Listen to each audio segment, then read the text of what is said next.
বৃহস্পতিবার বিকেলে সিপিআইএম রাজ্য দপ্তর থেকে এবারের লোকসভা নির্বাচনে প্রথম দফায় বামফ্রন্টের প্রার্থী তালিকা প্রকাশ করা হয়েছে। রাজ্য বামফ্রন্টের চেয়ারম্যান বিমান বসু জানিয়েছেন, এবার বাঁকুড়া ও বিষ্ণুপুর লোকসভা কেন্দ্রে সিপিআইএম প্রার্থী হিসেবে প্রতিদ্বন্দ্বিতা করবেন যথাক্রমে নীলাঞ্জন দাশগুপ্ত ও শীতল কৈবর্ত। 36 নম্বর আসন লোকসভার বাঁকুড়া সিপিআইএম নীলাঞ্জন দাশগুপ্ত নতুন। 37 নম্বর লোকসভার আসন বিষ্ণুপুর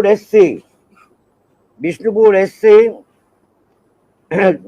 সিপিআইএম শীতল কৈবর্ত নতুন।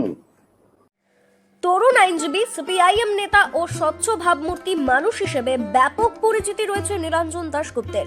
বাঁকুড়া শহরের নতুনগঞ্জের বাসিন্দা নীলাঞ্জন দাশগুপ্ত 2012 বিধানসভা উপনির্বাচনে বাঁকুড়া কেন্দ্রে সিপিআইএম হয়ে প্রতিদ্বন্দ্বিতা করেছিলেন, যদিও সেবার তিনি হেরে যান। এবার লোকসভা ভোটে ফের তরুণ প্রজন্মের প্রতিনিধি হিসেবে নীলাঞ্জন দাশগুপ্তই আস্থা রেখেছে বামেরা।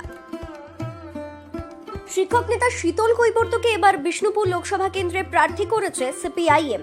জয়পুরের গেলিয়া গ্রামের বাসিন্দা ও রাজগ্রাম হাই স্কুলের শিক্ষক, পাশাপাশি সিপিআইএম নেতা হিসেবে ওই এলাকায় ব্যাপক পরিচিতি রয়েছে তিনার। এবার স্বচ্ছ ভাবমূর্তির মানুষ বিষ্ণুপুর এলাকায় তার জনপ্রিয়তাও যথেষ্ট বলেই খবর।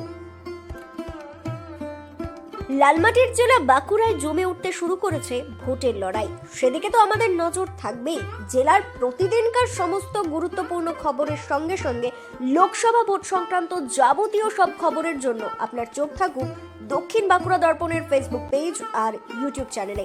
সঙ্গে থাকুন, খবরে থাকুন। ব্যুরো রিপোর্ট, দক্ষিণ বাঁকুড়া দর্পণ, বাঁকুড়া।